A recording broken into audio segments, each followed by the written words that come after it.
কলকাতা থেকে এই মুহূর্তে আমাদের সাথে সরাসরি যুক্ত হচ্ছেন শুভজিৎ পুততুণ্ড। শুভজিৎ, আপনি ঠিক এই মুহূর্তে কোথায় রয়েছেন আর সবশেষ আর কি তথ্য মিলেছে যদি জানান?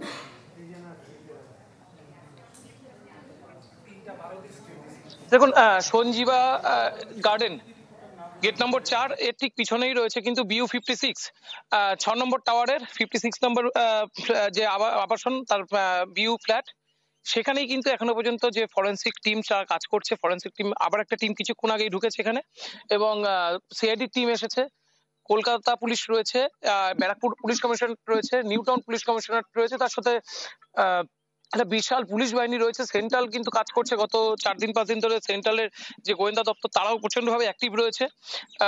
একবারে বাংলাদেশ সরকারের একটা অতি গুরুত্বপূর্ণ বিষয় এবং স্বাধীনতার পর যদি আপনি দেখেন এই ধরনের ঘটনা ভারতবর্ষের ইতিহাসে যেরকম বিরল, সেরকম ভাবে যদি আপনি দেখেন বাংলাদেশের কোনো মন্ত্রী বা এমপি স্থানীয় ব্যক্তি এর আগে বিদেশে এসে খুন হয়েছেন, এটাও কিন্তু বিরল। এবং কোথায় এসে খুন হয়েছেন সেটা একেবারে বন্ধু প্রতিম দেশ ভারতে। সেখানে কিন্তু ভারতের নিরাপত্তা ব্যবস্থা নিয়ে যেরকম ভাবে প্রশ্ন উঠছে পশ্চিমবঙ্গ পুলিশের নিরাপত্তা ব্যবস্থা নিয়ে একজন এমপি যখন দেশ ছাড়েন তখন স্বরাষ্ট্র মন্ত্রকে জানিয়ে তাকে আসতে হয়। তার ফলে তার একটা প্রোটোকল, সেই প্রোটোকলটা কিন্তু ইস্যু হয়ে দাঁড়িয়েছে যে তিনি কিভাবে এলেন, কিভাবে বা তিনি নিগৃহীত হওয়াটা বড় ঘটনা, সেখানে তিনি মার্ডার হয়ে গেলেন। এখন নৃশংসভাবে মার্ডার কিভাবে সম্ভব? আর স্বরাষ্ট্রমন্ত্রী একটা কথা বলছিলেন যে পরিকল্পিত খুন। আমি পরিকল্পনার কিছু অংশ দেখাতে চাই। আমি ক্যামেরা পার্সনকে বলবো যে আবাসনটা আপনারা দেখতে পাচ্ছেন, এই আবাসনটা কিন্তু একেবারে একটা পজ আবাসন, একেবারে যেটা বলা যায় বিলাসবহুল আবাসন, যেখানে কোটি টাকার নিচে ফ্ল্যাট আসে না। এবং এরকম একটা আবাসন ভাড়া নেওয়া হয়েছে কবে? মাত্র 1 মাস আগে।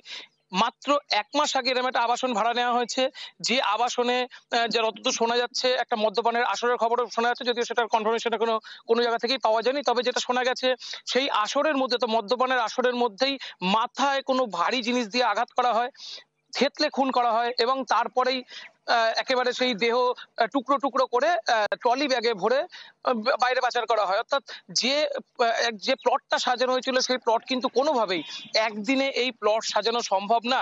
এই প্লটের পিছনে দীর্ঘকালীন পরিকল্পনা ছাড়া কখনো একটা শহর থেকে কিছুটা দূরে, নিউ টাউন কলকাতা শহর থেকে কিন্তু বেশ কিছুটা দূরে, একদম নতুন আপনাদের বাংলাদেশেও বেশ কিছু শহরের বাইরে, ঢাকার বাইরে বেশ কিছু আবাসিক এলাকা যেরকম গড়ে উঠেছে। যারা বাংলাদেশের থেকে নিউ টাউন এসেছে তারা দেখেছেন যে একেবারে নিউ টাউনে প্রচুর এরকম আবাসিক এলাকা গড়ে উঠেছে, যার মধ্যে কিন্তু প্রচুর ফ্ল্যাট রয়েছে। আপনি যদি এই ফ্ল্যাটটার কথাই দেখেন, এই রেসিডেন্স এরিয়াটা, এখানেও কিন্তু প্রায় যদি 2000 ফ্ল্যাট থাকে তার মধ্যে কিন্তু 1000-এর বেশি ফ্ল্যাট খালি। ফলে পাশের ফ্ল্যাটে যদি কিছু হয়ে থাকে এই ফ্ল্যাটের মধ্যে কি ঘটছে সেটা কিন্তু জানা সম্ভব না।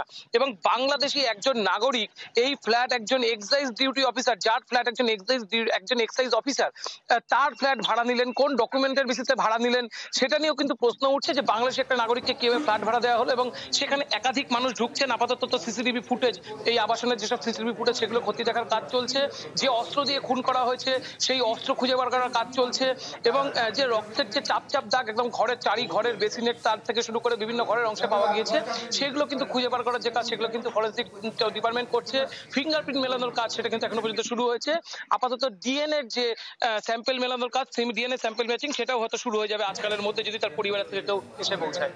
শুভজিৎ, অনেক ধন্যবাদ। নিশ্চয়ই আপনার সাথে আমরা পরবর্তীতে আবারও যুক্ত হব, আরও নতুন তথ্য জেনে নিব। এই মুহূর্তে আমাদের সাথে ঝিনাইদহ থেকে যুক্ত হয়েছেন সাদ্দাম হোসেন। সাদ্দাম, কি অবস্থা দেখছেন? নিহত এমপির বাড়ির অবস্থা কি এবং স্থানীয় যারা রাজনৈতিক ব্যক্তিত্ব রয়েছেন তাদের প্রতিক্রিয়া কি?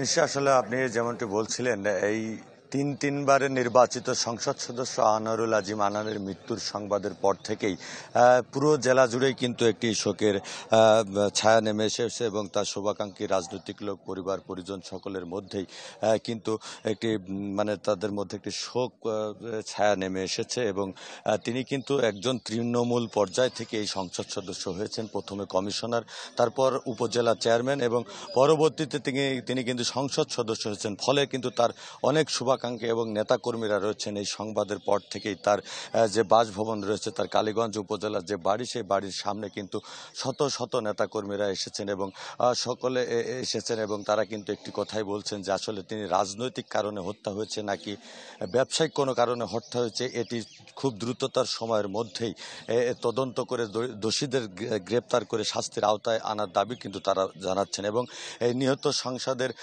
দুটি কন্যা এবং স্ত্রী রয়েছেন, তারা কিন্তু নিখোঁজ নিখোঁজের সংবাদের পর থেকেই তারা এই ঢাকাতে অবস্থান করছেন এবং তারা কিন্তু এখানে তার বাড়িতে নাই।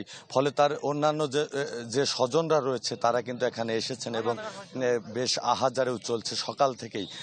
এখন পর্যন্ত কিন্তু এখানে অনেক আহাজারি চলছে, পরিবার পরিজন রাজনৈতিক নেতারা। তো প্রত্যেকের একই দাবি এবং জেলা আওয়ামী লীগের পক্ষ থেকেও কিন্তু দোষীদেরকে আইনের আওতায় আনার দাবি তারা জানিয়েছেন এবং দ্রুত সময়ের মধ্যে তার খণ্ডিত দেহ সম্পূর্ণ অংশটুকু তারা কিন্তু একত্রে করে এই দেশে আনার দাবিও তারা তুলছেন। তো এখন পর্যন্ত এই ছিল সর্বশেষ খবরাখবর। নিশি। সাদ্দাম, অনেক ধন্যবাদ আপনাকে। দর্শক, কলকাতা এবং ঝিনাইদহ থেকে আমাদের সহকর্মীরা আমাদের সাথে যুক্ত হয়েছিলেন।